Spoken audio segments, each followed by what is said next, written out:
আসসালামু আলাইকুম। তারাবির সালাতে কোরআনের বার্তার চতুর্থ পর্বে আপনাদের সবাইকে স্বাগতম।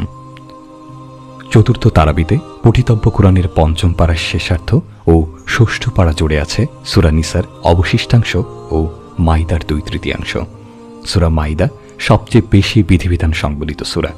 এ সূরায় এমন 18টি বিধান উল্লেখ রয়েছে যা অন্য কোনো সূরায় উল্লেখ হয়নি।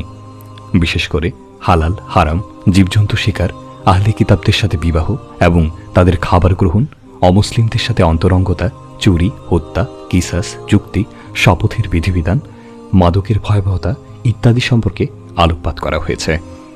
ঘটনাবলী: এক অভিযান শেষে সাহাবীগণ মদিনায় ফিরছিলেন। পথে এক অমুসলিমের সাথে দেখা হলো। অমুসলিম সালাম দিয়ে কালিমা পাঠ করল। সাহাবীগণ ভাবলেন লোকটির জীবন বাঁচানোর জন্য সালাম ও কালিমা পড়েছে। ভুল বুঝে তারা লোকটিকে হত্যা করে ফেললেন। এর প্রেক্ষিতে আল্লাহ আয়াত নাজিল করে ঈমানদারদেরকে সতর্ক করলেন তারা যেন যাচাই বাছাই ছাড়া কোনো ব্যাপারে সিদ্ধান্ত গ্রহণ না করে। এটি সূরা নিসার ঘটনা। একই সূরায় বনী ইসরায়েলের কয়েকটি অবাধ্যতার ইতিহাস তুলে ধরা হয়েছে। তারা আল্লাহকে প্রকাশ্যে দেখা ছাড়া ঈমান আনবে না, এই মর্মে অধ্যত্ব প্রকাশ করলে তাদের উপর বজ্র আঘাত এনেছিল। তারা আল্লাহর বহু সুস্পষ্ট নিদর্শন দেখার পরও বাছুর পূজায় লিপ্ত হয়।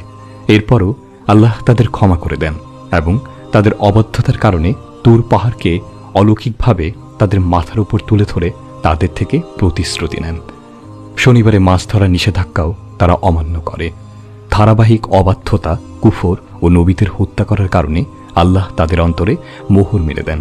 ফলে তাদের সত্য গ্রহণের প্রবণতা খুবই কম। ইহুদিরা ঈসা আলাইহিস সালামকে হত্যার ষড়যন্ত্রে লিপ্ত হলে মহান আল্লাহ অলৌকিকভাবে তাকে আকাশে তুলে নেন এবং তারই একজন সহচরকে ঈসা মনে করে শুলে চড়িয়ে হত্যা করা হয়। সূরা মাইদার প্রথম দিকের একটি ঘটনা হল, বনী ইসরায়েলকে মুসা আলাইহিস সালাম আল্লাহর নির্দেশে পবিত্র ভূমিতে অর্থাৎ ফিলিস্তিনে প্রবেশের নির্দেশ দিলে তারা সেখানে শক্তিশালী প্রতিপক্ষের অজুহাত তুলে প্রবেশ করতে অস্বীকৃতি জানায়। অথচ প্রবেশ করলেই তাদের বিজয়ী হওয়ার সুসংবাদ দেওয়া হয়েছিল। পরবর্তীতে মহান আল্লাহ তাদের অবাধ্যতার শাস্তিস্বরূপ 40 বছর একই মরুভূমিতে ঘুরপাক খাওয়ান। আদম আলাইহিস সালামের ছেলে কাবিল হিংসার বশবর্তী হয়ে ভাই হাবিলকে হত্যা করে। এটি ছিল পৃথিবীর প্রথম রক্তপাত। ভাইয়ের লাশ নিয়ে বিপাকে পড়েছিল কাবিল। তখন একটি কাক কর্তৃক অপর মৃত কাককে মাটিতে পুঁতে ফেলার দৃশ্য দেখে ভাইয়ের লাশ দাফনের ধারণা পায় সে। এর প্রেক্ষিতে একজন মানুষ হত্যাকে মহান আল্লাহ গোটা মানবতাকে হত্যা করার মতো অপরাধ বলে বিধান দিয়েছেন। আদেশসমূহ: সকল অবস্থায় আল্লাহকে স্মরণ করা, সালাত আদায় করা, আল্লাহর কাছে ক্ষমা প্রার্থনা করা, আল্লাহকে ভয় করা, ইনসাফ প্রতিষ্ঠায় অবিচল থাকা এবং সত্য সাক্ষ্য দেওয়া, আল্লাহ তার রাসূল, ফেরেশতাগণ, আসমানি কিতাবসমূহ, পূর্ববর্তী নবী রাসূলগণ ও আখিরাতের প্রতি বিশ্বাস রাখা, অঙ্গীকার ও চুক্তি রক্ষা করা, কল্যাণ ও তাকওয়ার কাজে পরস্পরের সহযোগিতা করা, পশু জবাইয়ের সময় আল্লাহর নাম নেওয়া, আল্লাহর নিয়ামতের কথা স্মরণ করা, সুবিচার ও ইনসাফ করা, আল্লাহর উপর ভরসা করা, সৎকর্মের মাধ্যমে আল্লাহর নৈকট্য অন্বেষণ করা, আল্লাহর রাস্তায় জিহাদ করা, ভালো কাজে প্রতিযোগিতা করা, আল্লাহর বিধান অনুযায়ী বিচার ও শাসন করা, আল্লাহর বাণী অন্যের কাছে পৌঁছে দেওয়া। নিষেধসমূহ: কাফিরদেরকে বন্ধু হিসেবে গ্রহণ না করা, খেয়ানতকারীদের পক্ষাবলম্বন না করা, ইনসাফ করার সময় ইচ্ছা অভিরুচির অনুসরণ না করা, ইহরাম অবস্থায় পশু শিকার না করা, পাপ ও সীমালঙ্ঘনের কাজে পরস্পরের সহযোগিতা না করা, শত্রুর সাথেও বেইনসাফি না করা, আল্লাহর ওপর মানুষকে প্রাধান্য না দেওয়া এবং তুচ্ছ মূল্যে আল্লাহর আয়াতসমূহ বিক্রি না করা, ইহুদি ও খ্রিস্টানদেরকে বন্ধু হিসেবে গ্রহণ না করা, ধর্মকে যারা ক্রীড়া কৌতুকের বস্তু বানায় এবং যারা কাফির তাদেরকে বন্ধু হিসেবে গ্রহণ না করা। বিধিবিধানসমূহ: 1. কারো ভুলের কারণে কোনো ঈমানদার মারা গেলে তার উপর কাফফারা এবং রক্তমূল্যের বিধান বর্ণিত হয়েছে। 2. কসরের সলাত এবং যুদ্ধাবস্থায় সলাতুল খাউফের বিধিবিধান আলোচিত হয়েছে। 3. যার সন্তান সন্ততি নেই এবং পিতামাতাও বেঁচে নেই তাকে কালালা বলা হয়। কালালার মৃত্যু পরবর্তী পরিত্যক্ত সম্পত্তির বিধান আলোচনা করা হয়েছে আজকের তারাবির তিলাওয়াতকৃত অংশে। 4. অজু গোসলে অপারগ হলে তায়াম্মুম করার বিধান বর্ণনা করা হয়েছে। 5 চোরের হাত কেটে দেওয়ার বিধান বর্ণনা করা হয়েছে। 6 ইসলামের সুবিচারের উজ্জ্বল দৃষ্টান্ত হল কিসাসের বিধান।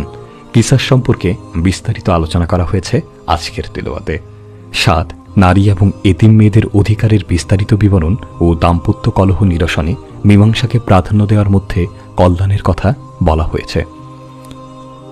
হালাল ও হারাম। সূরা মাইদার শুরুতে নিষিদ্ধ ঘোষিত বস্তু ছাড়া যাবতীয় চতুষ্পদ গবাদি পশু ও তৎসদৃশ জন্তু হালাল করা হয়েছে। অর্থাৎ স্বল্প সংখ্যক হারাম বস্তু ছাড়া সবকিছুই মূলত আমাদের জন্য হালাল। এজন্য কোরআনে হালালের তালিকা দেওয়া হয়নি, হারামের তালিকা দেওয়া হয়েছে।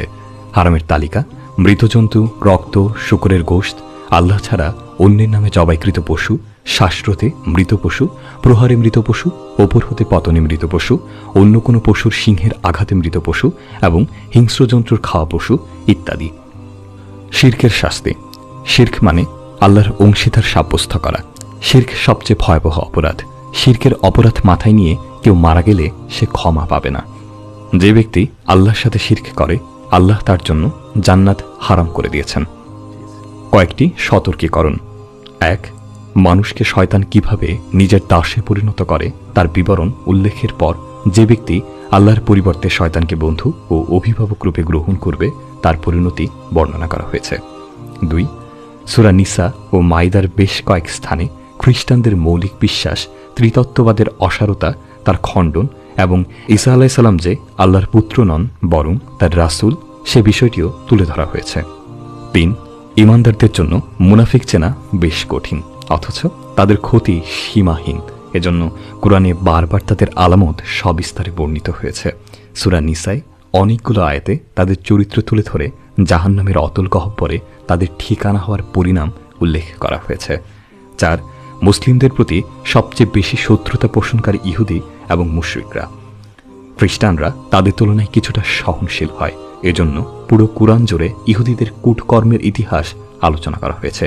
শিরক ও মুশরিকদের অসারতার আলোচনাও বারবার উঠে এসেছে। আল্লাহর প্রিয় ও অপ্রিয় বিষয়াবলী। আল্লাহ অনুগ্রহকারীদের ভালোবাসেন। আল্লাহ ন্যায় বিচারকদের ভালোবাসেন। আল্লাহ খেয়ানতকারী পাপিষ্ঠকে পছন্দ করেন না। আল্লাহ জুলুম ছাড়া কোনো মন্দ বিষয় প্রকাশ করা পছন্দ করেন না। আল্লাহ ফাসাদ সৃষ্টিকারীদের পছন্দ করেন না। আজকের শিক্ষা। ইজ্জত সম্মানের মালিক মহান আল্লাহ। এজন্য আল্লাহ তাআলার আনুগত্যের মাধ্যমে ইজ্জত সম্মান তালাশ করা উচিত। ইজ্জত সম্মান লাভের আশায় আল্লাহর নাফরমানি করে আল্লাহদ্রোহী ও কাফেরদের তোষণ করা নির্বুদ্ধিতা। তারাবির সালাতে কুরআনের বার্তার আজ শুনলেন 4র্থ পর্ব। আগামী পর্বে আমরা আলোচনা করব 5ম তারাবির সূরাসমূহের বিষয়বস্তু সম্পর্কে। প্রতিটি তারাবির পূর্বে প্রাসঙ্গিক পর্ব শ্রবণপূর্বক অনুধাবন ও হৃদয়াঙ্গম করুন। তারাবির সালাতে কুরআনের বার্তা নিজে শুনুন এবং অন্য মুসলিম ভাইদের কাছে শেয়ার করুন।